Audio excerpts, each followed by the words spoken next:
Assalamualaikum warahmatullahi wabarakatuh. Ya, perkenalkan nama saya Hudzaifah Nasution. Ya, saya berasal dari Mandailing Natal. NIM 20011111041. Saya kuliah di UIN Maulana Malik Ibrahim, Fakultas Syariah, jurusan Hukum Keluarga Islam. Oke, saya sudah berada di KUA Siabu, salah satu desa yang berada di Kecamatan Siabu, Kabupaten Mandailing Natal, Provinsi Sumatera Utara. Dan oke, hari ini saya akan mewawancarai bersama Bapak Kantor Urusan Agama Daerah Kecamatan Siabu. Oke, cekidot, langsung saja.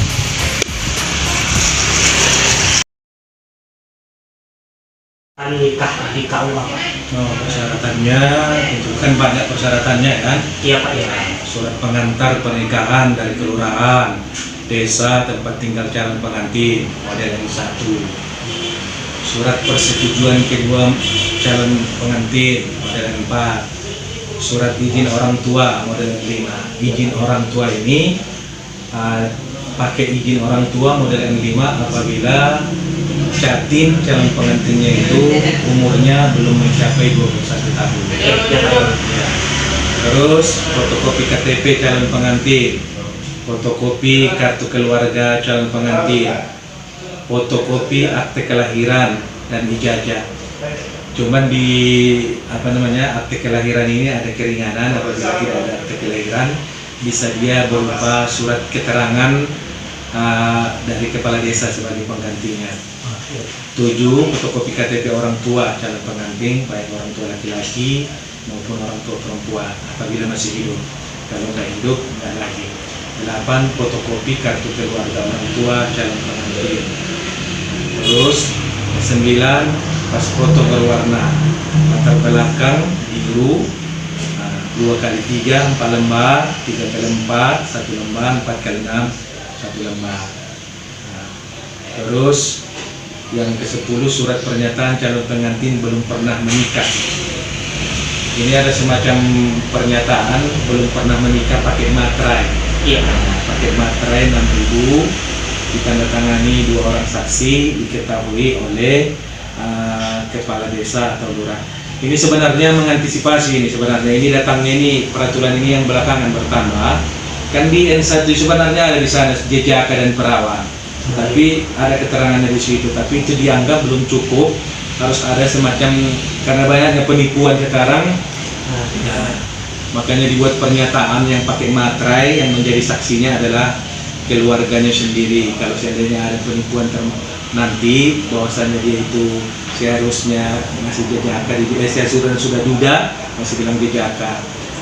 Terus persyaratan tambahan itu rekomendasi pernikahan dari kuat kecamatan apabila calon pengantin dari kecamatan lain. Artinya kalau seumpamanya laki-laki itu dari kecamatan Siabu ingin menikah di kecamatan Panyabungan, selain syarat-syarat yang tadi itu syaratnya itulah rekomendasi pindah menikah.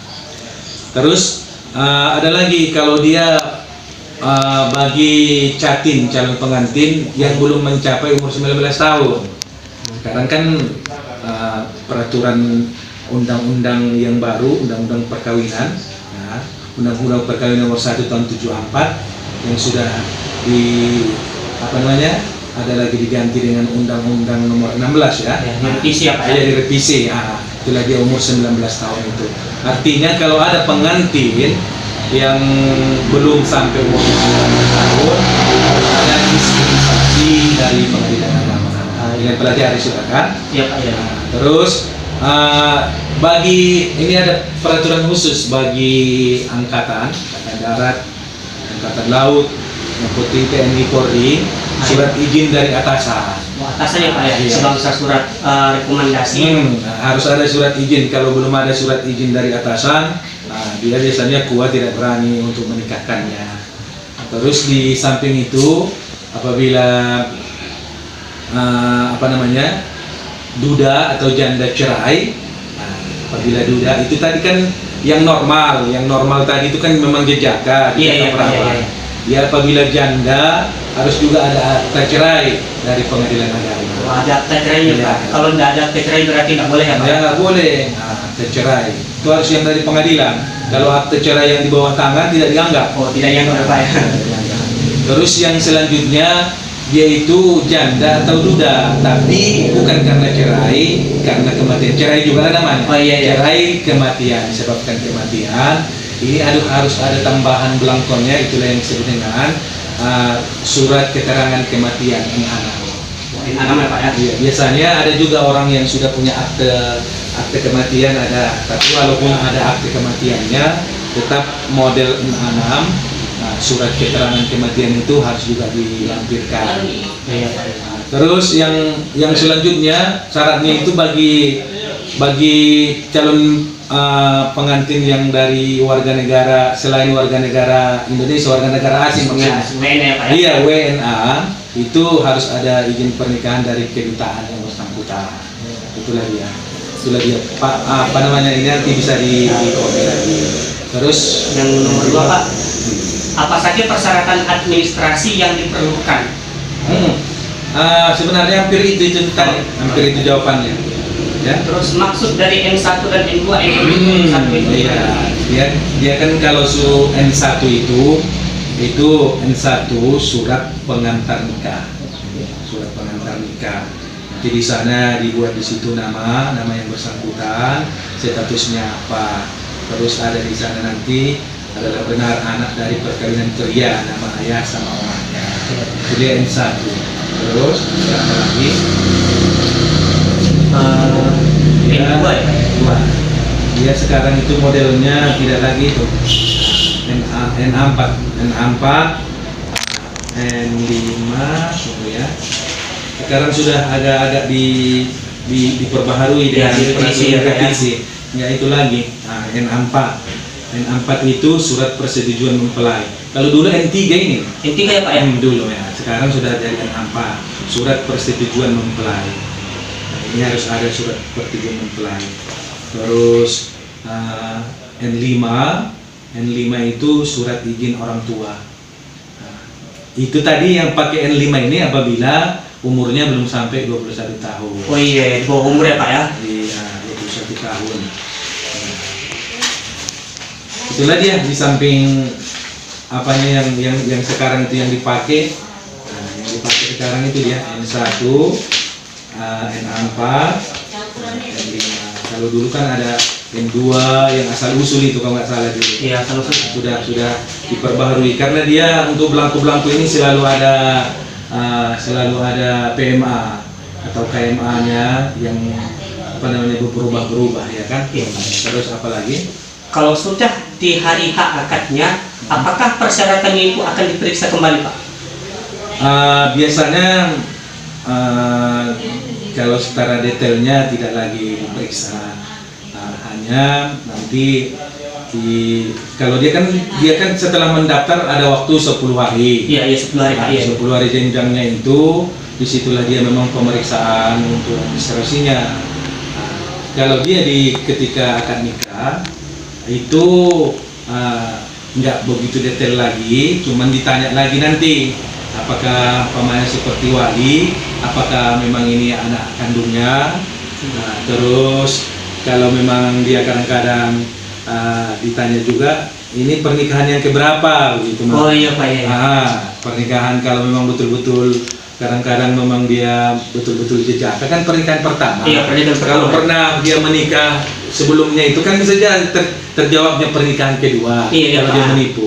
Hanya sekitar begitu untuk pemeriksaan administrasi karena memang sudah diperiksa sebelum Di awal ya, di 10 awalnya 10 hari. 5. Kalau seumpama persyaratannya Pak kurang ataupun hilang ketika di hari H, apakah ada dispensasi atau seperti yang Bapak ceritakan tadi? Apakah kiranya dia menipu atau lain sebagainya, itu gimana Pak?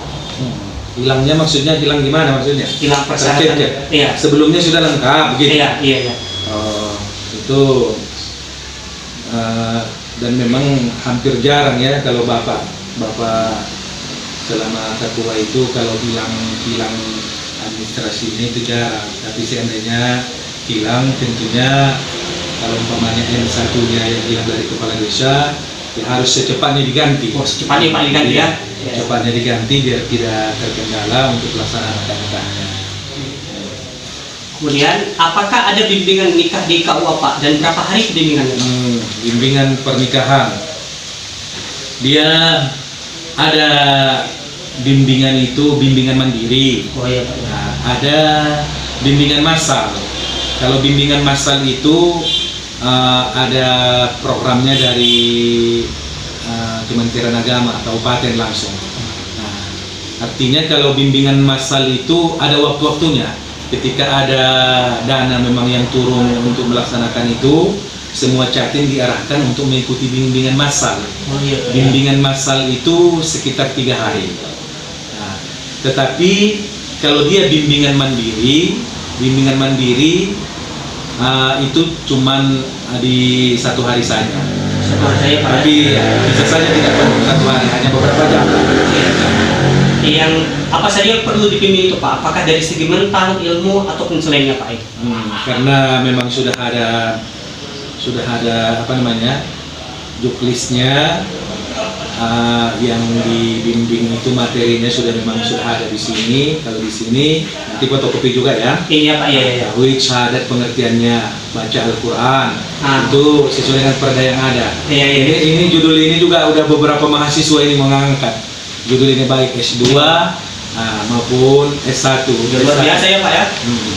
Terus membangun landasan keluarga sakinah, merencanakan perkawinan yang kokoh, dinamika perkawinan, memenuhi kebutuhan keluarga, kesehatan reproduksi keluarga, menciptakan generasi berkualitas, menghadapi konflik dalam keluarga. Baru yang terakhir tentunya belajar untuk lafaz ijab kabul. Oh iya. Itulah dia bimbingan mandiri itu ya. Iya. Terus yang kemudian, apabila salah satu calon tiba-tiba meninggal sebelum hari H, salah satu di antara dua ya Pak ya, bagaimana itu Pak kira-kira itu Pak? Sebelum hari H dulu. Kalau sebelum hari H meninggal, berarti pernikahan tidak jadi. Tidak jadi ya Pak ya? Tidak jadi. Berarti persyaratannya dikembalikan lagi Pak ya? Iya, buku nikah kan biasanya kan ditandatangani setelah akad nikah. Iya Pak. Jadi kalau seandainya nanti gagal, belum ditandatangani buku nikah, tinggal membuat berita acara bahwasannya pernikahan atas nama ini, buku nikah yang sudah tercetak, otomatis sudah tercetak. Oh iya. Kalau sudah 1 hari lagi. Tapi kalau belum tercetak, tidak begitu ada permasalahan. Tidak ada permasalahan. Terus ini lagi nanti apa namanya? Tentunya dia sudah menyetor. Kalau di luar kan sudah menyetor ke negara. Iya. Nah, itu nanti yang menyetor ke negara itu nanti bisa saja kalau memang berhajat lagi dia untuk meminta kembali. Iya, kalau tidak memang berhajat meminta kembali, dibuat surat pernyataan bahwasanya dia tidak keberatan. Iya, disetor ke negara. Itu dia. Bagaimana proses pernikahan dilaksanakan itu kalau memang di sini diakadkan itu gimana itu Pak? Apakah seperti syarat yang pertama dan yang kedua atau seperti 10 hari yang tadi itu Pak? Prosesnya di KUA, proses akadnya itu. Kalau di KUA? Oh sama itu apa? Iya. Apa saja problematika yang terjadi pada proses pendaftaran calon pengantin di era pandemi COVID-19 Pak? Apa saja problematika hambatannya gitu? Ya sebenarnya kalau dikatakan hambatan, kalau sampai sekarang masih lancar saja selama pendaftaran di COVID. Iya, cuman kemarin itu kan ada anjuran dari pemerintah bahwasannya di masa COVID, waktu hebatnya COVID itu, bahwasannya dianjurkan kepada cakin untuk mendaftar melalui online sendiri-sendiri. Tetapi karena rendahnya masyarakat di sini menguasai daripada apa namanya itu, sedikit COVID di sini ya Pak ya? Bukan, karena mereka itu sebenarnya sudah dianjurkan untuk mendaftar online waktu COVID, masa COVID itu, tapi pengetahuannya tentang masalah online ini masih rendah. Masih rendah ya. Nah, terhadap apa ini namanya? Iya. Nah, jadi hampir tidak berjalan itu. Tetap melalui secara langsung. Iya, seperti biasa ya Pak ya? Seperti biasa. Nah, itu dia. Terus bagaimana proses nikah apabila di bawah umur dan apa saja persyaratan tadi ya Pak udah disebutkan? Iya. Apakah ada tambah lagi? Nah, yang jelasnya tambahannya begini, kalau sudah mendaftar di bawah umur, tetap dia mengurus surat yang biasa ini. Iya Pak ya. Setelah itu kami buatlah penolakan. Karena kalau tidak ada penolakan dari Kapua, tidak bisa didaftarkan untuk mengambil dispensasi di pengadilan. Harus ada penolakan dari Bapak Kapua dulu. Ya, setelah ditolak, baru didaftar penolakan itu untuk memohon dispensasi. Terus dispensasinya itu apakah memang sebuah surat atau memang itu langsung seperti apa itu Pak? Berbentuk surat ya Pak ya? Tidak berbentuk surat, dia seperti apa namanya, perkara-perkara yang lain juga berbentuk beberapa lembar. Oh, beberapa lembar ya Pak? Ada pertimbangan yang menimbang, terus nanti keputusan. Oh, keputusan. Seperti beracara yang lain, seperti perceraian, seperti itu dia dispensasi. Ya ini hanya seginilah mungkin Pak yang saya pertanyakan, yang mungkin karena saya mungkin masih belum berpengalaman gitu. Pada hari ini saya mendapatkan ilmu sangat luar biasa Pak dari Bapak. Mudah-mudahan apa yang Bapak sampaikan bisa beramal jariah buat Bapak dan saya bisa mengamalkan ini dan untuk mengajarkan kepada istilahnya yang bertanya tentang ini. Ya, terima kasih Pak atas waktunya. Ya kalau saya minta maaf sebesar-besarnya Pak dan terima kasih sebanyak-banyaknya.